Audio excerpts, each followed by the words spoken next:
오늘 말씀은 사도행전 1장 6절에서 11절까지의 말씀입니다. 사도행전 1장 6절에서 11절까지의 말씀 보겠습니다. 그들이 모였을 때에 예수께 여쭈어 이르되 주께서 이스라엘 나라를 회복하심이 이때니까 하니 이르시되 때와 시기는 아버지께서 자기의 권한에 두셨으니 너희가 알 바 아니요 오직 성령이 너희에게 임하시면 너희가 권능을 받고 예루살렘과 온 유대와 사마리아와 땅끝까지 이르러 내 증인이 되리라 하시니라. 이 말씀을 마치시고 그들이 보는 데 가운데 올려져 가시니 구름이 그를 가리어 보이지 않게 하더라. 올라가실 때에 제자들이 자세히 하늘을 쳐다보고 있는데 흰옷 입은 두 사람이 그들 곁에 서서 이르되 갈릴리 사람들아 어찌하여 서서 하늘을 쳐다보느냐. 너희 가운데에서 하늘로 올려지신 이 예수는 하늘로 가심을 본 그대로 오시리라 하였느니라. 아멘.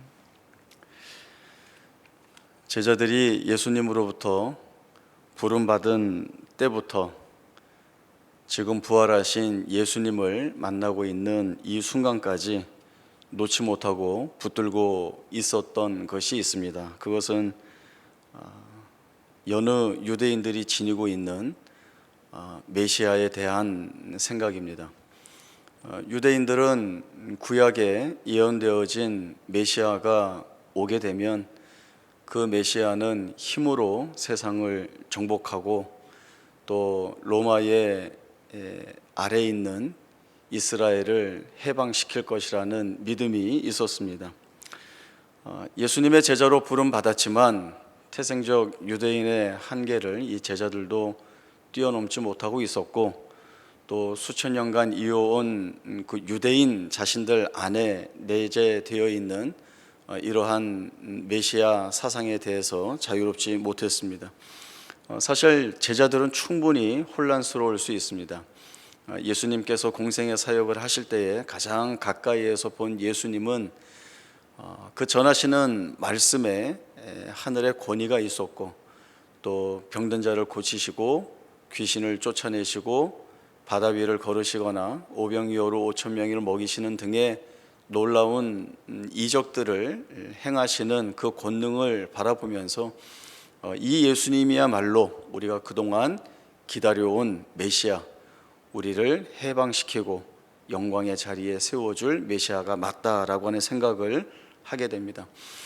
그러나 그렇게 생각하고 있는 또 바라보고 있는 예수님, 정작 본인은 나는 그런 메시아로 이 세상에 온 것이 아니라 죽기 위해 왔다라고 말씀하시고 그 말씀하신 대로 십자가에서 죽으시자 이 제자들은 당황할 수밖에 없었습니다. 죽으신 예수님이시니까 더 이상 예수님께 기대할 것이 없어 제자들이 다 흩어지게 되죠. 할 수 있는 것이라고는 고향으로 돌아가서 처음 원래 지니고 있었던 업으로 돌아가는 것 외에는 선택지가 남아있지 않았습니다. 아무것도 할 수 없었습니다. 그런 그들에게 부활하신 예수님이 찾아오셨습니다. 찾아오셔서 40일 동안 함께 하시며 하나님 나라에 관한 일들을 가르쳐 주셨습니다. 그리고 이 예수님이 함께한 제자들에게 주신 말씀이 세례 요한은 물로 세례를 베풀었지만 너희는 이제 성령으로 세례를 받을 것이다 라고 하는 말씀을 주십니다. 오늘 본문이 이제 여기에서부터 시작합니다. 제자들이 예수님께 묻습니다. 주께서 이스라엘 나라를 회복하심이 이때니까 라고 하는 이 질문의 근본적인 배경에는 죽음까지도 능히 이기시고 다시 살아나신 예수님이 이제는 세례 요한이 주는 물로 세례받는 것이 아니라 성령으로 세례를 받게 되는 그때에 이제 이스라엘다운 이스라엘이 회복되는 것입니까? 라고 하는 질문을 하고 있는 것입니다. 예수님은 질문의 초점이 전혀 다른, 사실은 완전히 비껴간 이 질문에 대해서 온전한 답을 주십니다. 때와 시기는 아버지께서 자기의 권한에 두셨으니까 너희는 그것 알 바 아니다. 이제 너희가 알아야 하고 깨달아야 하고 행해야 할 것은 성령이 너희에게 임하시면 너희가 권능을 받을 것이고 예루살렘과 온 유대와 사마리아와 땅끝까지 이르러 내 증인이 되는 것이다 라고 하는 제자들의 책임과 사명에 관한 말씀을 주십니다. 제자들은 아직 모르지만 주님으로부터 위임받은 이 사명이 진정한 하나님 나라를 회복하는 것이라는 사실들을 깨닫게 될 것입니다. 오늘 본문을 보면 제자들의 모습, 또 제자들의 질문, 그리고 거기에 답해 주시는 예수님의 말씀을 보면서 자기가 원하는 메시아가 아니라 참되신 메시아가 어떤 분이신지를 깨달아야 하고, 결국 이 부분은 우리의 신앙의 삶을 적용해서 보면 자기가 원하는 것에 자기를 묶어두지 말고 주님께서 원하시는 것에 우리 자신을 묶어야 한다라고 하는 사실들을 돌아보게 됩니다. 예수님의 복음을 증언하는 참된 증인의 삶은 바로 이 예수님을 바르게 전하는 자여야 합니다. 여기를 놓치면 복음을 놓치게 되는 것이고, 복음을 놓치게 되면 예수님을 전하는 것보다 자기를 드러내는 자리로 끌려갈 수밖에 없게 됩니다. 우리는 그러한 예들을 충분히 성경상에서도 보았습니다.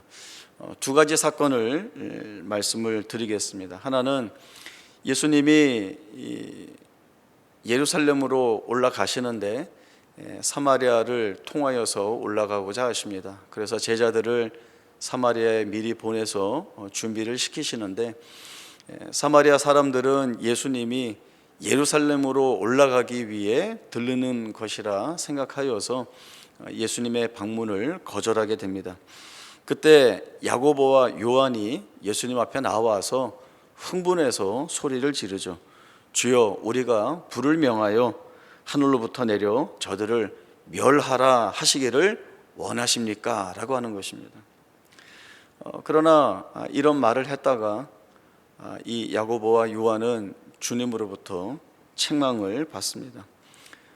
야고보와 요한이 했던 이 말을 되짚어 보면 그 어디에도 예수님을 섬기고 또 함께 다니면서 그 들었던 주님의 말씀, 사랑과 자비와 긍휼과 인자, 또 품고 섬기고 낮은 자리에 서야 하는 것들이라고는 전혀 찾아볼 수 없습니다.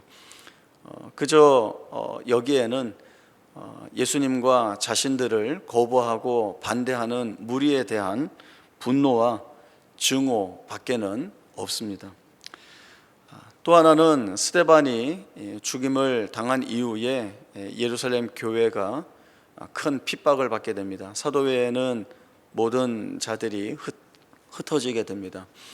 이 흩어진 자들이 흩어진 곳에 가서 복음을 전하게 되는데, 빌립 집사의 한 이야기가 나오게 됩니다. 빌립 집사가 예루살렘 교회에서 나와서 사마리아에 가서 복음을 전하게 됩니다.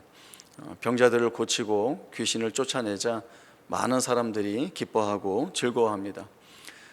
후에 베드로와 요한이 이 사마리아에 내려와서 사람들에게 안수하자 성령이 임하게 됩니다. 빌립 집사의 사역을 보면서 신기하고 놀라워하는 사람이 하나 있었습니다. 그 사마리아에서 마술을 행하는 시몬이라는 사람인데, 이 시몬이 빌립 집사에게 세례를 받고 쫓아다닙니다. 그러다가 베드로와 요한이 안수할 때에 성령이 임하는 것을 보고는 크게 감동을 받고 하나의 요구를 하는데, 돈을 내면서 나도 당신들 같이 기도할 때에 성령이 임하게 하는 권능을 내게도 달라라고 하는 것이었습니다. 이 시몬의 행동은 자기가 어떤 능력과 권능을 행하는 주체가 되어야겠다라고 하는 생각이 있었고, 또 그것으로 인하여서 권력을 행하려는 의도가 충분히 보입니다. 그 어디에도 복음이 지닌 구원에 대한 감사와 감격은 찾아볼 수가 없습니다. 이렇듯 참된 메시아를 통한 참 복음에 대한 의미와 내용을 놓치게 되면 이렇게 완전히 다른 쪽으로, 자기를 위한 쪽으로 흘러갈 수밖에 없습니다. 무엇을 원하고 있는지, 그래서 무엇을 요구하고 있는지를 보면 그 사람이 무엇에 자신의 눈과 마음을 빼앗기고 있는지를 우리는 잘 살펴볼 수 있습니다.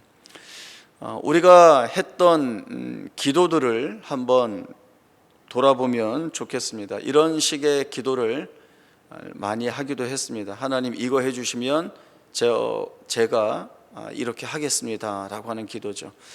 마치 하나님과 어떤 일종의 거래를 하는 듯한 기도로 보이지만 좀 더 이 기도의 의미를 깊숙이 들여다보면 이것은 거래를 넘어서 하나님을 협박하는 기도로 보이기도 합니다. 하나님, 이거 안 해주시면 저도 안 합니다. 알아서 하세요 라고 하는 그런 식이죠. 어린아이들에게 동기부여를 위해서 어떤 보상을 제안하는 일이 있을 수는 있습니다. 이번에 시험 100점 받으면 너가 원하는 거 사줄게 라든가, 아니면 줄넘기 30번 걸리지 않고 넘으면 맛있는 거 사줄게, 이런 이야기를 합니다. 보상을 주는 것은 그가 세운 목표를 성취하도록 돕는 역할을 합니다. 그러나 보상 자체가 목적이 될 수는 없습니다. 물론 아이들이 어릴 때에는 목적보다는 이 보상에 더 마음을 빼앗기는 경우가 많이 있는데, 그럴 때에는 부모님이 바른 지도와 안내를 해 주어서 보상은 보상이지만 훨씬 더 넓게, 훨씬 더 높게 목적에 대한 내용들을 설명해 줘야 합니다. 우리 신앙에서는 이런 식의 내용이 이렇게 명분과 이상으로 드러날 때가 많이 있습니다. 명분이라고 하는 것은 필요합니다. 그래야 일을 할 동력을 얻습니다. 또 이상이라고 하는 것도 있어야 합니다. 그래야 나아갈 방향이나 그 목적지를 알 수가 있습니다. 그러나 이 신앙이라고 하는 것을 이 명분과 이상만으로 설명하려면 난처한 일들이 대단히 많고 곤란합니다. 우리가 살아내야 하는 신앙의 삶은 허공에 떠 있는 것이 아니라 현실에 발을 딛고 풀어내야 하는 일이기 때문에 그렇습니다. 현실은 늘 어렵습니다. 그래서 현실은 늘 고통스럽습니다. 그래서 아파하고 힘들어하는 사람들이 있는데, 그들에게 신앙의 명분과 이상만을 들이대면서 이런 식의 믿음이 없어서 그래, 더 기도해야 돼, 그거 외엔 답이 없다라는 식으로 이야기하면 그것은 아무런 도움이 되지 않습니다.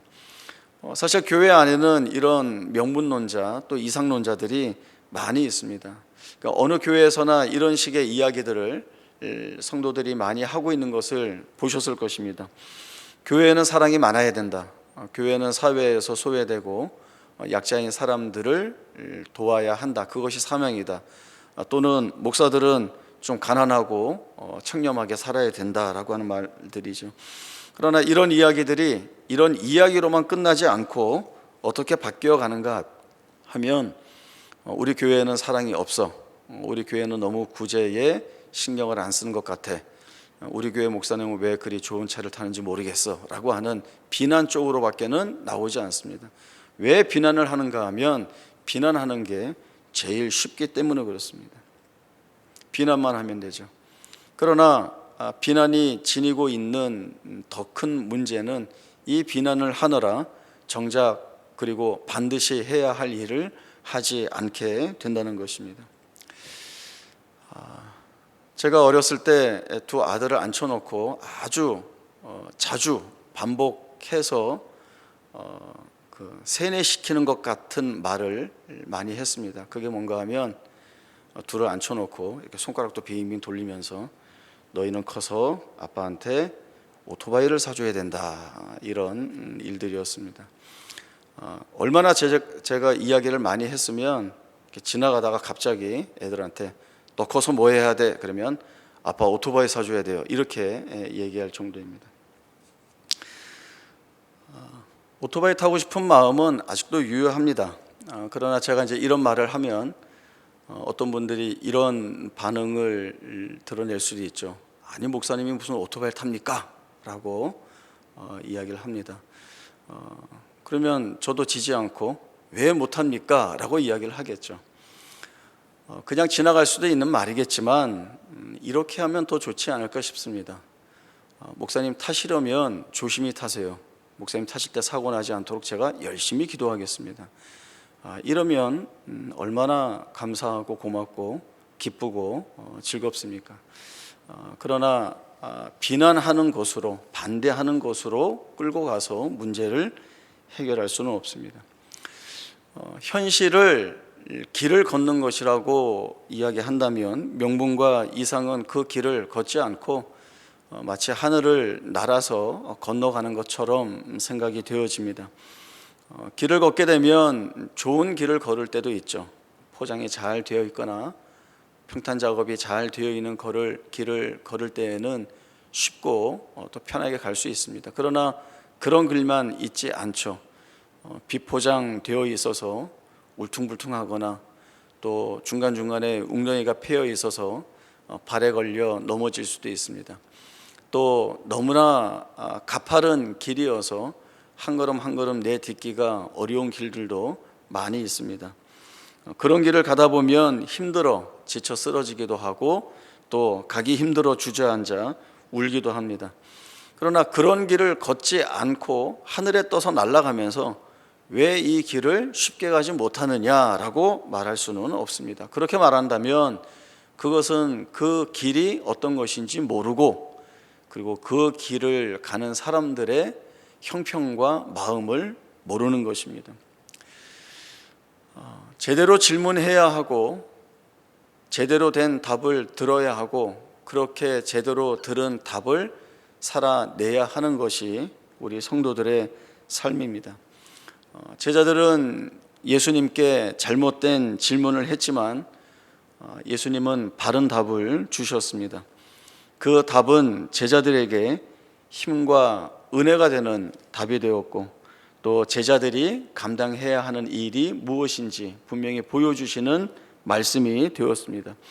그리고 주님이 주신 그 답을 이 제자들이 살아냄으로 인하여서 주의 거룩하시고 또 큰 뜻 안에 자신들이 복되게 부름받고 쓰임받았다라고 하는 사실들을 보게 됩니다.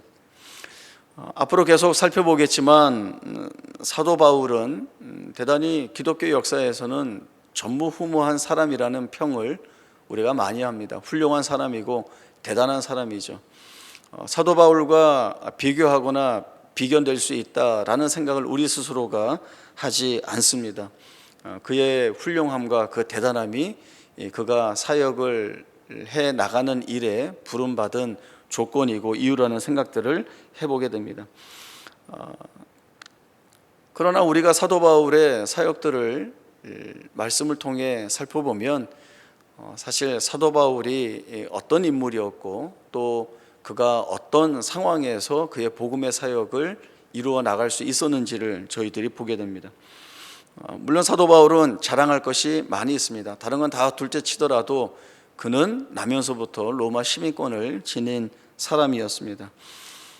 당시 자료에 보면 이 로마 시민권을 아무에게나 주지 않습니다. 이 로마 시민권을 얻기 위해서는 몇 가지의 조건들이 있는데 로마 시민이거나 또는 로마 시민에게서 태어난 자녀이거나 아니면 어마어마한 돈을 지불하고 로마 시민권을 사거나 또는 수십 년간 로마 군대의 군인으로 복무하여서 마침내 그 로마 시민권을 갖게 되는 것입니다. 로마 시민권을 지니면 여러 가지 혜택을 많이 누릴 수가 있었습니다. 투표권이 주어졌고 공직에 나갈 수 있었고 어떤 이동의 자유나 어떤 일이든지 할 수 있는 그러한 자유가 있었습니다. 특별히 로마 시민은 고문이나 채찍질을 당하지 않을 수 있는 특권이 있었고 또 황제에게 재판을 받을 권리도 있었습니다. 그리고 어느 정도까지의 특권이 있었는가 하면 반역을 해서 반역을 해서 나중에 잡혀 재판을 받더라도 십자가형은 면해주는 그러한 특권이 있었습니다. 이런 로마 시민권을 지닌 사도 바울이니까 참 대단하지 않습니까? 또 이 사도 바울은 그 당시 최고의 엘리트들이 교육받는 가말리엘 문화에서 또 배운 사람이었습니다. 율법으로는 바리새인이었고 율법의 의로는 흠이 없다라고 자부할 만큼의 자랑거리가 그에게 있었습니다. 이러한 스펙들을 보면 정말 사도 바울 대단하다, 저런 대단한 인물이어서 그 사역을 잘 감당할 수 있겠다라는 생각들이 우리 가운데 무의식적으로 들 수 있습니다. 그러나 말씀들을 하나하나 자세히 보면 세상이 부러워하는, 또 세상이 자랑이라고 생각할 수 있는 것들이 주의 사역을 이루어 나가는 데는 아무런 도움이 되지 않은 것들을 저희들이 보게 됩니다. 사도 바울도 사역하는 가운데 근심한 적이 있었고 두려워한 적이 있었고 떤 적이 있었습니다. 아무것도 하지 못해 주저앉은 경우가 대단히 많이 있었습니다. 그러나 그럴 때마다 그를 다시 일으켜 세우고 주의 사역을 위한 길에 다시 설 수 있었던 것들은 주님께서 그에게 모습으로, 말씀으로 나타나셔서 담대하게 격려해 주시고 또 그가 일을 행해 나갈 수 있는 것들을 다 알려주심으로 인하여서 그가 그 사역들을 해 나갈 수 있었던 것입니다.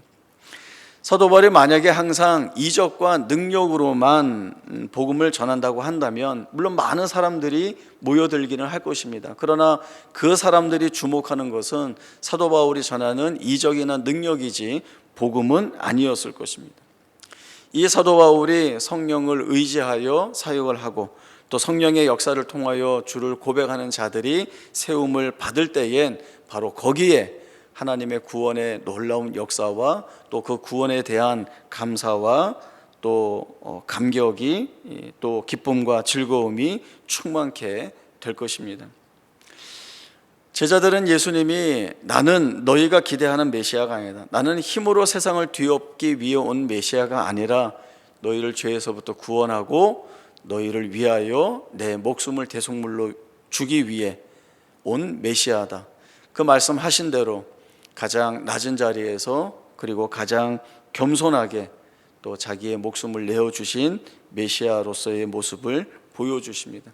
제자들은 이 예수님의 사역과 그 삶의 모습이 무엇을 의미하는지 다 놓치고 있었지만 그러나 주님이 말씀하신 바들을 깨닫게 되면서 성령 세례 받는 날을 위하여 모여 기도하게 되고 또 성령 강림을 통하여 성령의 권능을 받았을 때에는 예수님이 주신 그 말씀대로, 그 기억되는 말씀대로 예루살렘과 온 유대와 사마리아와 땅끝까지 이르러 주의 복음을 증거하는 증인의 삶을 살아내는 데에 조금 더 두려워하지 않고 헌신하는 자들이 되는 것들을 저희들이 보게 됩니다.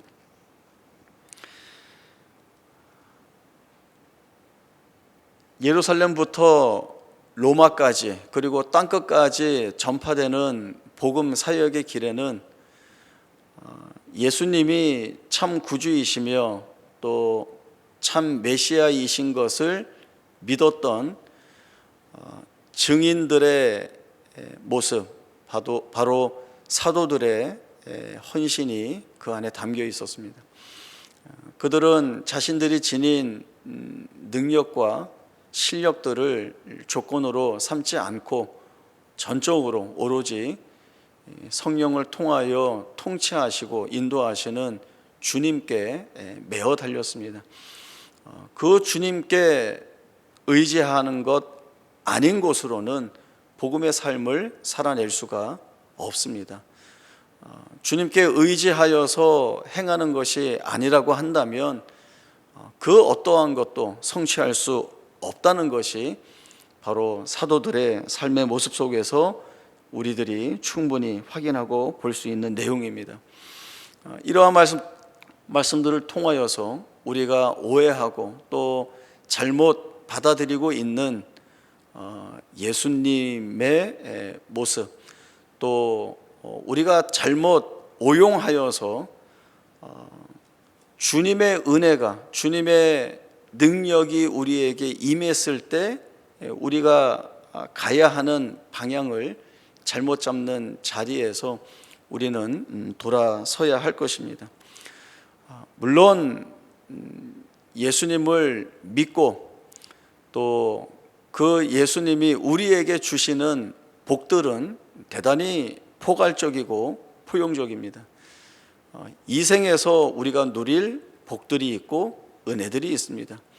그리고 하나님 앞에 증인으로 제자로 부름받아 삶을 살아가는 그 현실에서 세상이 말하는, 세상이 뜻하는 복이나 좋은 것들과는 상당히 거리가 있지만, 그러나 여전히 거기가 우리에겐 복된 자리요, 은혜의 자리요, 우리가 감사할 수 있는 자리로 여겨지는 것들도 많이 있습니다.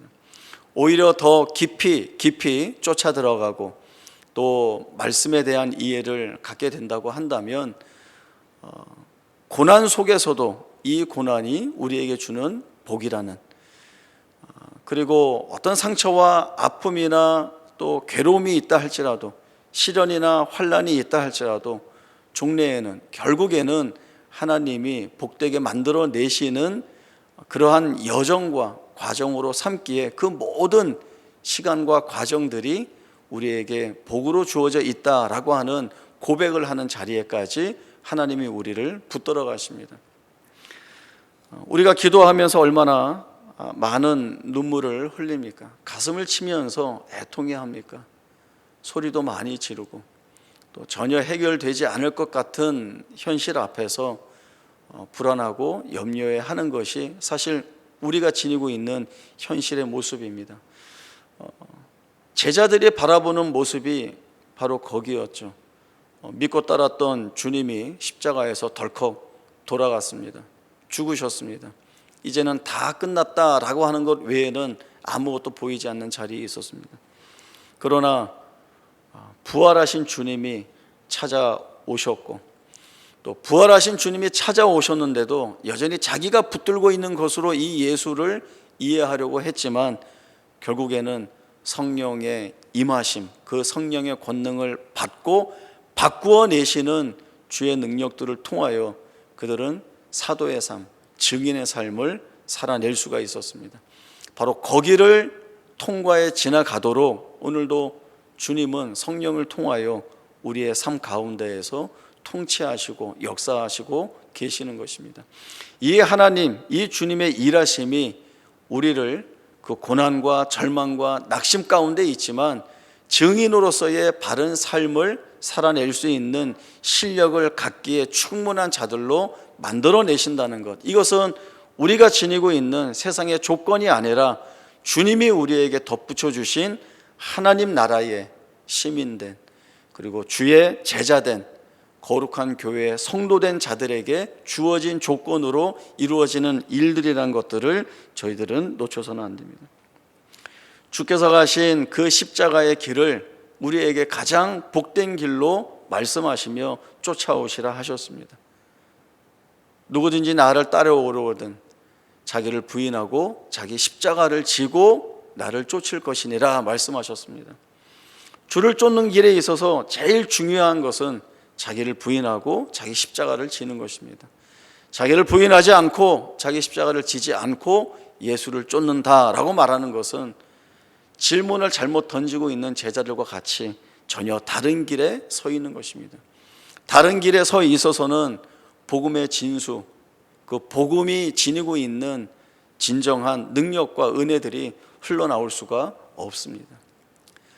나를 이 십자가의 길로 이끄시는 주님께서 내 삶에서 만들어내시는 것들이 무엇이 있을까라고 하는 이 기대가 헛된 메시아를 소망하며 품고 있는 자리가 아닌 진정한 참 메시아를 바라보는 자리가 되게 합니다.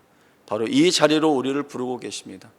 그 자리에 부름 받았으니 부름 받은 자로서 참 메시아에 대한 진정한 고백을 갖고 복음이 말씀하는 바를 쫓아 제자들에게 주셨던 그 말씀, 오늘 2000년이 지난 우리에게도 주시는 말씀으로 오직 성령이 너희에게 임하시면 너희가 권능을 받고 예루살렘과 온 유대와 사마리아와 땅끝까지 이르는 내 증인으로 살아내라라는 말씀을 주시는 것을 감사히 받아 주의 증인된 삶을 살아내는 데에 부족함이 없는, 또 복음을 붙들고 사는데 내 생애와 내 삶을 드릴 수 있는 우리 모두의 올바른 그리고 바른 고백이 있기를 바랍니다. 기도하겠습니다. 하나님 아버지, 늘 감사합니다. 주께서 이스라엘을 회복하심이 이때니까 라고 하는 질문은 겉으로 볼 때에는 멋진 질문 같았지만 지나간 다윗 왕조의 영광을 재현하고자 하는, 또 자기의 소원과 소망을 덮는 그러한 질문이었습니다. 그러나 우리 주님께서 늘 말씀하셨듯이 나는 죄에서 내 백성을 구원하기 위하여, 또 그들을 위하여 죽기 위해 이 땅에 오신 메시아라는 말씀을 주셨습니다. 이 참되신 메시아께서, 주님께서 우리에게 주신 말씀은 복음을 증언하는 것입니다. 복음을 살아내는 것입니다.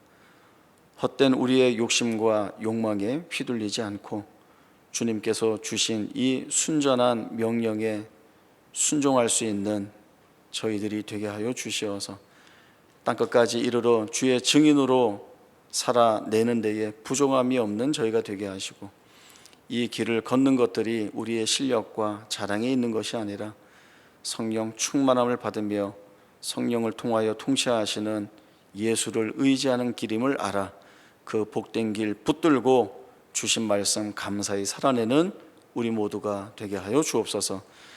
때로 고난과 절망의 길을 걸어가지만 그 길조차도 복음의 길이요 증인의 길임을 알아 감사하며 담대히 살아낼 수 있는 은혜를 허락해 주시고, 거기에서 우리 하나님의 영광과 찬송이 되는 기쁨을 누리게 되는 우리 모두가 되게 하여 주옵소서. 거룩하신 예수님의 이름으로 기도하옵나이다. 아멘.